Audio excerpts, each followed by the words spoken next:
La veuve arrive un mercredi. Maria s'en souvient, car c'est le jour du bain. Or ses cheveux mettent une éternité à sécher une fois lavés et peignés. Elle s'en souvient car il fait chaud pour cette fin d'avril, et qu'avant que le carillon de l'église n'interrompe sa rêverie, elle est assise dans un rayon de soleil en bordure de la cour, en train de sucer un noyau de cerise, une des premières de la saison, et de tendre une mèche de ses cheveux à la lumière pour voir s'ils ont commencé à foncer ou s'ils sont encore humides, tout simplement. De l'avis de sa mère, Maria se fait trop vaniteuse, alors même qu'elle la force à se coucher une fois par semaine avec de l'argile dans les cheveux dans l'espoir d'estomper leur éclat aveuglant. De ce qu'en sait Maria, le procédé est sans effet. Au contraire même, sa crinière semble flamboyer toujours plus. Sa mère ne ferait pas tant d'histoire si Maria avait les cheveux couleur de miel, de terre ou même au burn. Mais un roux aussi violent, dit-elle, c'est de mauvais augure. Ce n'est pas une nuance chaude, mais l'orange incandescent d'une flamme nue. Une flamme qu'elle ne parvient pas à éteindre.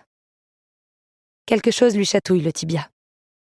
Un fil s'est défait de l'ourlet de sa robe. Elle va devoir demander à sa mère de le raccommoder, elle dont les doigts fins de couturière maîtrisent l'art de tracer des lignes parfaites. L'astuce quand on coud, a-t-elle l'habitude de lui répéter, est d'avoir les mains fermes et le cœur patient. Or Maria est venue au monde sans l'une ni l'autre de ces qualités. Elle ne cesse de se piquer avec l'aiguille, de perdre son calme et de jeter l'ouvrage inachevé. Née avec la bougeotte, disait son père. Acceptable pour un garçon, mais pas chez une fille. Maria fait rouler le noyau de cerise contre l'intérieur de ses dents, tout en tirant sur le fil de sa robe, détricotant un peu plus la patience du cœur maternel, lorsque les cloches se mettent à sonner. Aussitôt, la journée prend un tour bien plus intéressant.